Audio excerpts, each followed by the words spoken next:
Si vous écoutez la propagande russe, on vous parlera d'une guerre en Ukraine qui se déroule exactement comme prévu. Les soldats russes déferlent à travers l'Ukraine, vous dira le Kremlin. Le Donbass est sur le point de tomber, et chaque drone que l'Ukraine lance contre la Russie est abattu par un système de défense aérienne de classe mondiale. L'Ukraine tombera, ce n'est qu'une question de temps. Cela n'a toujours été qu'une question de temps, depuis maintenant 4 ans et demi. Et si l'on gratte sous la surface des récits du Kremlin, on découvre une réalité bien différente. La Russie l'emporte, c'est vrai. Elle a créé des soldats parfaits, et ils remportent de grandes victoires. Mais il y a juste un problème, rien de tout cela n'existe. La seule armée victorieuse de la Russie est une imposture. Poutine vous ment, il ment à son propre peuple, et il utilise l'intelligence artificielle pour le faire. Si vous avez récemment fait défiler compulsivement du contenu militaire, vous avez sans doute vu des vidéos intéressantes. Des extraits d'interviews avec des militaires affirmant faire partie de l'armée polonaise circulent, montrant ces soldats attaquer violemment l'Ukraine. Il y a des affirmations selon lesquelles il y aura un taux élevé de criminalité parmi les réfugiés ayant fui d'Ukraine et vivant désormais en Pologne. Les soldats ont aussi attaqué le gouvernement polonais, l'Allemagne et l'Union européenne, UE. Avec des propos laissant entendre que la Pologne tourne le dos à l'Ukraine, à l'UE, et à tout ce que le pays s'est battu pour rejoindre depuis la chute de l'Union soviétique. Mais rien de tout cela n'est réel. La nouvelle est tombée, le 21 juillet. Alors que son armée n'arrive pas à gagner de terrain significatif en Ukraine, la Russie s'est tournée vers des mensonges flagrants dans une tentative désespérée de semer la discorde et le mécontentement à l'intérieur de l'Ukraine. La Russie n'utilise pas de fausses versions de ses propres soldats pour propager ses mensonges. Ses soldats sont trop occupés à mourir en Ukraine. À la place, la Russie a créé des deepfakes d'IA de soldats polonais, qu'elle manipule ensuite pour critiquer l'Ukraine et son armée. Le Centre ukrainien de lutte contre la désinformation a exposé une supercherie russe dans un rapport révélant jusqu'où la Russie va pour tenter de gagner la bataille de la propagande. Le centre affirme que l'analyse a montré que tous ces soldats sont des personnages entièrement générés par l'IA. Il faut aussi noter que le style visuel et la diffusion du contenu sont identiques à ceux des fermes de bots russes alimentées par l'IA. Les vidéos, qui montrent toutes des hommes en uniforme militaire polonais, circulent sur plusieurs plateformes de réseaux sociaux, notamment YouTube, Facebook, Instagram et TikTok. Cependant, un examen attentif des vidéos montre plusieurs signes de manipulation, comme des visages étonnamment lisses. Certains indices viennent des mots présents dans les vidéos. L'Institut national de recherche NASK de Pologne a aussi analysé ces vidéos, et affirme que certains termes montrent des tournures maladroites en polonais, ce qui suggère une traduction à partir du texte russe original, rédigé pour ces déclarations. Des caractères cyrilliques se sont glissés dans le texte. Ensuite, il y a les uniformes. Il est assez facile de trouver des photos de soldats polonais en uniforme. La Russie ne s'en est même pas souciée. Les uniformes montrés ressemblent plus à des tenues militaires russes et biélorusses qu'à des polonaises. La Russie compte sur le fait que les gens ne prêtent pas attention, ou ne savent tout simplement pas assez pour repérer les signes. Et ça fonctionne. Une seule chaîne YouTube a publié environ 50 de ces extraits, dont le plus populaire a atteint 300 000 vues, rapporte Polski Radio. D'autres vidéos, y compris une générée en octobre, prétendaient montrer des soldats polonais appelant à la prise de la ville ukrainienne de Lviv, ont déjà été facilement démystifiées à cause d'un filigrane visible du modèle d'IA Vio que l'on voit sur la vidéo. C'est une sale manœuvre de la Russie. Insidieux, mais c'est pas surprenant non plus. Le Kremlin sait qu'il ne peut pas prétendre que l'armée russe se porte bien en Ukraine. Il essaie, mais la réalité saute aux yeux sur le terrain. Alors la Russie a créé une fausse armée, remplie de soldats polonais inexistants, pour marquer des points de propagande contre l'Ukraine, et convaincre le monde qu'un allié clé l'a abandonné. Pourquoi des soldats polonais ? Malgré leur alliance, des tensions subsistent entre l'Ukraine et la Pologne, exploité par la Russie. Au début de 2026, une fracture a commencé à se former entre la Pologne et l'Ukraine. Le président polonais, Karol Nawrocki, a même retiré au président ukrainien Volodymyr Zelensky l'ordre de l'Aigle blanc, qui est la plus haute distinction de l'État polonais. Cela s'est produit après que Zelensky a approuvé la désignation d'une unité militaire ukrainienne sous le nom d'UPA, ce qui signifie les héros de l'armée insurrectionnelle ukrainienne. De nombreux Polonais l'ont perçu comme une insulte. Il existe des tensions historiques autour du nom de l'UPA, car un groupe portant ce nom a participé au massacre de 100 000 Polonais, à Wolynie, dans l'est de la Galicie, durant la Seconde Guerre mondiale. La Pologne considère cela comme un génocide, et nommer une unité ukrainienne ainsi a été une provocation de trop pour l'un des plus grands soutiens de l'Ukraine. La Russie a profité de l'occasion pour que ses soldats polonais générés par l'IA abordent ce sujet dans de nombreuses vidéos diffusées sur les réseaux sociaux. Malgré le conflit évident, la Pologne et l'Ukraine restent alliées. Le 25 juin, La BBC a rapporté que le Premier ministre polonais, Donald Tusk, a appelé à la vérité et au respect mutuel lors de la conférence sur la reconstruction de l'Ukraine à Gdansk. Mais il subsiste des signes de tension. Volodymyr Zelensky n'a pas assisté à cette édition de l'événement et a envoyé le Premier ministre Julius Wierdenko à sa place. Volodymyr Zelensky a affirmé que l'Ukraine restait ouverte à toutes les formes de dialogue utiles avec la Pologne, pour éviter des interprétations contradictoires de les chapitres difficiles et douloureux de notre histoire commune, ajoutant qu'il était reconnaissant envers le peuple polonais pour son soutien et sa coopération. Les propagandistes russes ont été attirés comme des papillons de nuit attirés par une flamme, en voyant tout cela se dérouler, et ils inondent Internet depuis pour accentuer les divisions. Le Kremlin croit être manant sur ce coup-là. Même des vidéos manifestement truquées peuvent avoir un impact, car beaucoup de gens ne se demandent tout simplement pas si ce qu'ils regardent est réel ou non. D'autres ne peuvent tout simplement pas faire la différence. TechRadar l'a révélé dans un article de janvier 2026, où il a rendu compte d'une étude menée par la société Runway, spécialisée dans la vidéo par IA. En interrogeant 1000 participants, Runway a découvert que les volontaires n'ont pu identifier correctement si une vidéo était réelle ou générée par l'IA que dans 57,1% des cas. C'est à peine mieux qu'à lancer à pile ou face. Cela montre combien la Russie peut facilement s'en tirer en manipulant l'esprit de ceux qui prêtent peu d'attention en regardant ce type de vidéos sur les réseaux sociaux. Le Kremlin n'a pas besoin que ces vidéos soient vues. Il veut qu'ils écoutent les faux messages. En fait, la Russie a besoin qu'ils écoutent, parce qu'elle sait que révéler la réalité de ce qui se passe en Ukraine serait une catastrophe. La nouvelle fausse armée russe génère des vues et influence les opinions. Mais sa vraie armée échoue spectaculairement. Bloquée à Donetsk et perdant du terrain ailleurs, des soldats russes meurent en masse. La Russie perd entre 1000 et 1500 soldats chaque jour. Et les chiffres ne cessent d'augmenter. En juin, la Russie a perdu 39 490 de ses soldats. Et selon Al Jazeera, elle peine à compenser ses pertes, recrutant entre 24 000 et 30 000 soldats sous contrat chaque mois. C'est la réalité que la Russie ne veut pas que vous voyez. Une armée qui échoue en Ukraine et des morts à une échelle inimaginable. Alors la Russie crée de faux soldats polonais, portant des uniformes hybrides russes et biélorusses, pour dénigrer l'Ukraine, la Pologne et l'UE, dans un langage manifestement traduit d'un texte russe. Et la supercherie s'aggrave. Ce que nous voyons ici n'est pas un incident isolé. Ceci s'inscrit dans une campagne de désinformation plus large que la Russie utilise depuis des années pour masquer la réalité en Ukraine.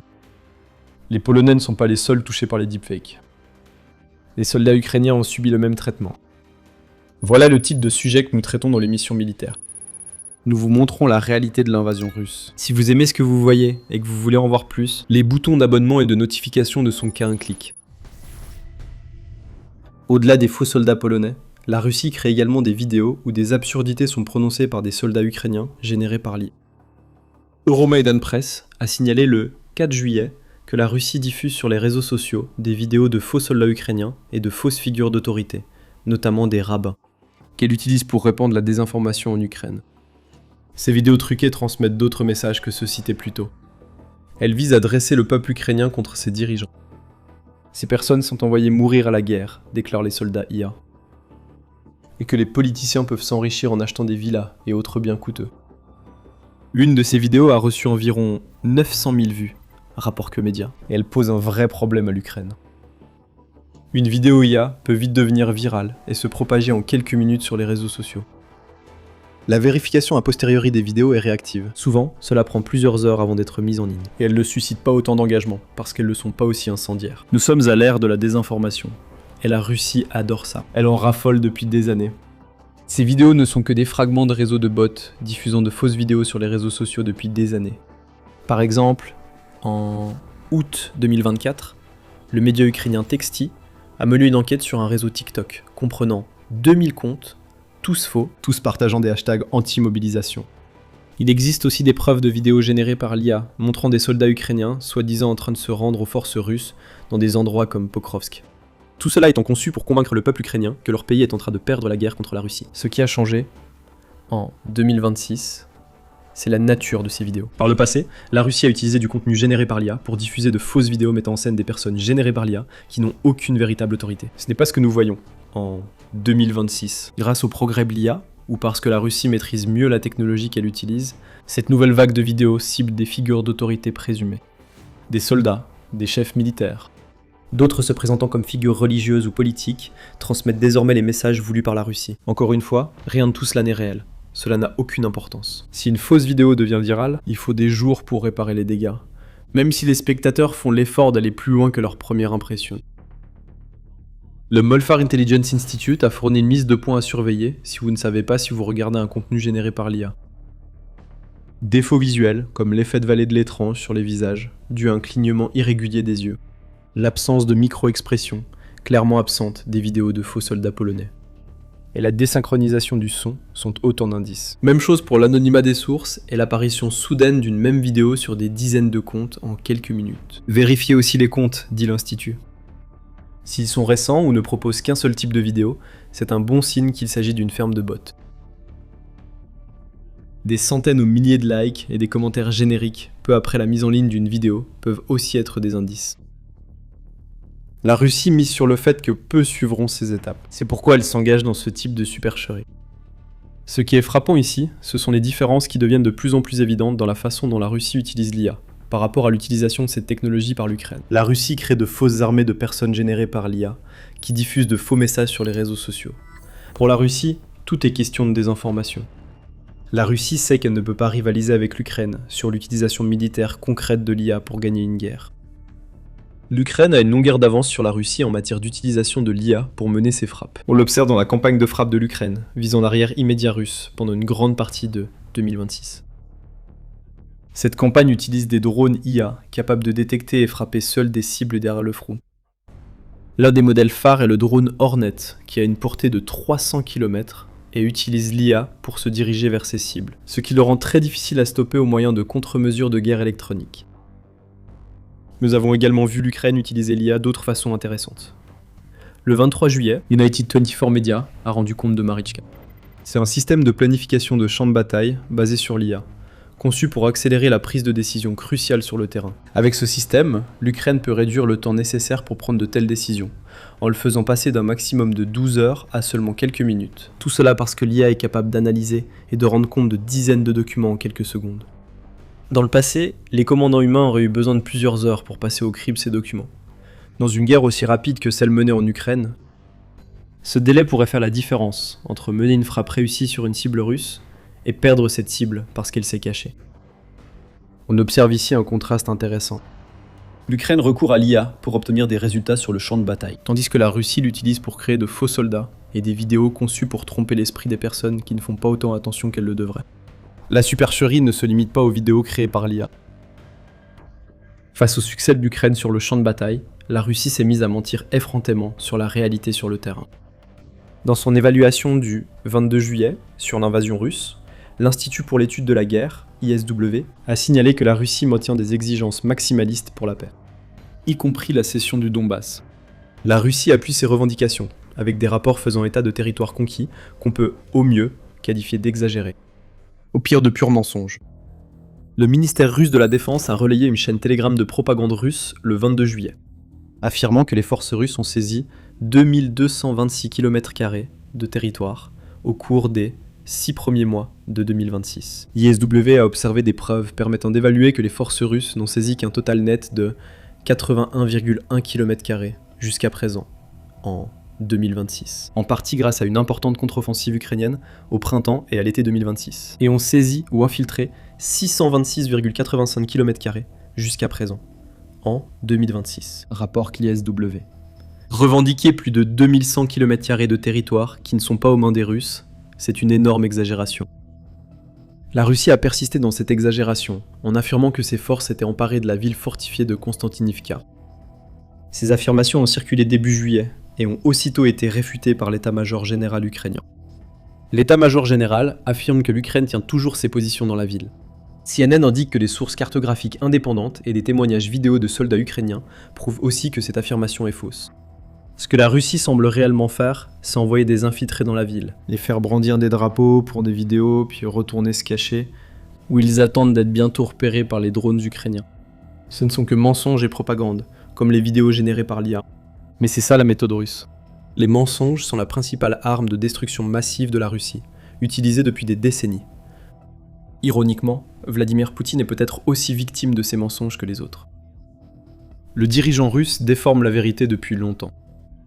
Peut-être qu'il ne voit même plus la réalité face à la version qu'il s'est inventée. C'est l'homme qui appelle encore une guerre, qui approche des 5 ans, une opération militaire spéciale. Il répétera les propos de ses généraux flatteurs lorsqu'ils lui diront que la Russie réalise des avancées massives. Et il ne se demandera pas pourquoi Donetsk n'est pas encore tombé, malgré ses avancées. Poutine se laisse sans cesse prendre à sa propre propagande. Il l'a fait lorsqu'il a envahi l'Ukraine. Ses porte-paroles affirmaient que l'Ukraine était faible et facile à conquérir. Poutine pensait que la toute-puissante armée russe n'aurait besoin que de quelques jours pour gagner. Nous avons vu comment cela s'est terminé. Poutine peut mentir sans honte et en permanence. Mais cela l'a juste poussé à créer un monde où la vérité est impossible à connaître. Aujourd'hui, Poutine est un homme qui semble déterminé à ne s'entourer que de ses propres illusions. En mai, Forbes a rapporté que Poutine passe la plupart de son temps à se déplacer entre des bunkers souterrains, entouré de personnel de sécurité, ayant pour ordre strict de vérifier tout ce qui et tous ceux qui s'approchent de lui. Il ne connaît pas la réalité. Il ne l'a pas vue depuis longtemps. L'ironie, c'est que Poutine serait sans doute lui-même dupé, en croyant réelles les vidéos générées par l'IA de faux Polonais et Ukrainiens. Impossible d'affirmer avec certitude que Poutine a commandé ces vidéos. Il ignore peut-être totalement leur existence. Pour revenir à ces vidéos, elles prouvent que la Russie continue de mentir. Mais ce sont aussi des signes de désespoir. La Russie crée un monde imaginaire pour détourner l'attention de la mauvaise performance de ses troupes en Ukraine. La Russie a besoin que les gens croient à ce message, car prêter réellement attention permet de démasquer les mensonges en un instant. Ne tombez pas dans le piège. La Russie est dirigée par un homme qui s'entoure de flatteurs et se détache volontairement de la réalité. Ce qui circule sur les réseaux sociaux actuellement en est un autre exemple. La Russie ne peut pas gagner en Ukraine, avec sa véritable armée. Les seules victoires qu'elle remporte aujourd'hui reposent sur une armée de robots et de faux soldats inexistants. Que penses-tu de cette dose de réalité, Russie ? Tu es sur le point de perdre la Crimée, à cause d'une campagne d'isolement ukrainienne qui prouve l'efficacité de l'IA utilisée pour combattre, plutôt que pour créer de fausses vidéos. Ce qui fut la plus grande victoire géopolitique de Poutine est devenu un fardeau pour la Russie. Découvre dans notre vidéo comment l'Ukraine y est parvenue. Si tu as aimé cette vidéo, d'autres arrivent dans les missions militaires. Abonne-toi et active la cloche de notification pour être parmi les premiers à voir notre dernière analyse de la guerre en Ukraine. Et merci de nous avoir regardés.